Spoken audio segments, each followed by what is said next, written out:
বর্ষাকালে পশ্চিম বাংলার রূপ এতটাই সুন্দর হয়ে ওঠে যে এলিয়েনরাও তাদের গ্রহ ছেড়ে এখানেই ছুটি কাটাতে আসে।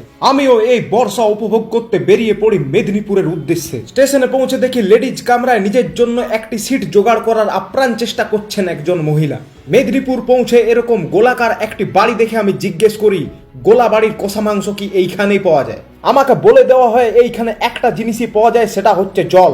আর এটা কোনো বাড়ি নয়, এটা একটা জল টাঙ্কি। কিছুটা কনফিউশন নিয়ে আমি সেখান থেকে বেরোই, কিন্তু এর থেকে আরো কনফিউজড হয়ে যায় যখন দেখি যে বাড়ি ভাঙার কাজ চললেও সেখানে বাড়ি গড়া হচ্ছিল। বাড়ি তৈরি হয়ে যাওয়ার পর যাতে বাড়ির দেওয়াল সবসময় শক্তপোক্ত আর পরিষ্কার থাকে, তাই অটোমেটিক ওয়াটার স্প্রের ব্যবস্থা রয়েছে এখানে। মেদিনীপুর শহরে এয়ার ওয়াটার অর্থাৎ জলবায়ু সংরক্ষণ করারও ব্যবস্থা রয়েছে। আউটডোরে ডাক্তার ও রোগীর পাশাপাশি মুড়ি, ঘুগনি, ডিম টোস্ট এসবও যে পাওয়া যায় সেটা আমি এখানে এসেই জানতে পারলাম। গাছেদের জন্য বাড়ি থাকা সত্ত্বেও গাছগুলি বাইরে অবস্থান করছিল, কারণ তারা নাকি এখন অ্যাডাল্ট, যেখানে ইচ্ছে থাকতে পারে। রাতভর পার্টি করার পর তার হ্যাংওভার এখনো কাটাতে পারেনি কয়েকটি কুকুর। রাস্তার ওভার ব্রিজকে ধুলো ময়লার থেকে বাঁচানোর জন্য এখানে ব্রিজকে ঢাকা দেওয়ারও ব্যবস্থা করা রয়েছে, যে সিস্টেমটা একদমই ইউনিক। সিটি বাজার মেট্রোতে বিবাহ অভিযান চলছে দেখে আমি সেখানে পৌঁছে যাই। আমার কি চাই জিজ্ঞেস করায় আমি বলি, বিয়ে করার জন্য যার উপস্থিতি সব থেকে বেশি গুরুত্বপূর্ণ, বউ।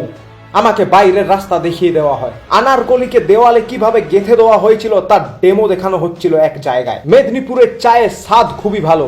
আমি একটি দোকানে চা খেতে যাই, কিন্তু খারাপ তো তখনই লাগলো যখন দেখলাম দোকানে ততগুলি চায়ের কাপ আছে না, পিছনের পতাকা দেখে কিছু মেলাতে যাবেন না। চা এখানে মানুষের এতটাই পছন্দ যে মানুষ এখানে একে অপরকে হিংসা করে না, হিংচা করে। এমনকি এই চায়ের স্বাদ নিতে নাসা থেকে সায়েন্টিস্টরাও মাঝে মধ্যে এখানে এসে পৌঁছে যায়। দুনিয়াতে যেখানে চিকেন মোমো খুবই ফেমাস, এখানে কিন্তু ড্রাগনের মাংসের মোমো খুবই বিখ্যাত। যদিও পান ফ্রাইড মোমোর সাথে সুপুরি ও জর্দা দেওয়া হয় কিনা আমার জিজ্ঞেস করা হয়নি। রাস্তার ধারে দাঁড়িয়ে পাতার নেশা করছিল এক কুকুর। আমি সেটির ফুটেজ তুলে নেওয়ায় সে খুব ভয় পেয়ে যায় এবং আমার কাছে এসে গিড়গিড়াতে থাকে, দাদা দয়া করে ভিডিওটি ডিলিট করে দাও, বাবা জানতে পারলে খুব পেনাবে।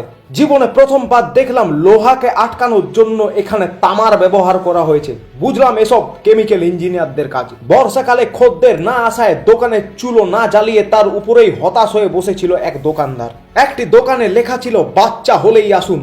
আমি সেই দোকানে গিয়ে জিজ্ঞেস করি আমি আমার গার্লফ্রেন্ডকে বেবি বলে ডাকি, সেই সুবাদে আমি দোকানে আসতে পারি কিনা। দোকানদার আমার দিকে এমন ভাবে তাকায় আমি সেখান থেকে পালিয়ে যাই। মানুষকে বেশি ফ্রিডম দিলে যে তারা কি করে তার জলজ্যান্ত উদাহরণ পেলাম। যেখানে লেখা ছিল এখানে প্রস্রাব করিবেন না, তার নাটাকে গায়েব করে দিয়েছে এই ফ্রিডমের ব্যবহার করে। শহরের মাঝামাঝি এরকম তিনটে সুন্দর পাহাড় দেখে মনটা জুড়িয়ে গেল। BMW যে ইলেকট্রিক স্কুটিও বানিয়ে ফেলেছে এটা আমি এখানে এসেই জানতে পারলাম। বর্ষাকালে যাতে রাস্তায় জল না জমতে পারে তাই জল নিকাশি ব্যবস্থা আগে থেকেই রাস্তাতে করা ছিল। বাড়ির বাইরে দাবার গুটি দেখে বুঝলাম মানুষ এখানে দাবা খেলতে খুব পছন্দ করে। স্টেশনে মানুষজনের এন্টারটেনমেন্টের জন্য FM রেডিওর ব্যবস্থা করা রয়েছে, কিন্তু এটি বাজছিল না কেন সেই কমপ্লেন ঠুকে আমি সেখান থেকে বাড়ি ফিরে চলি।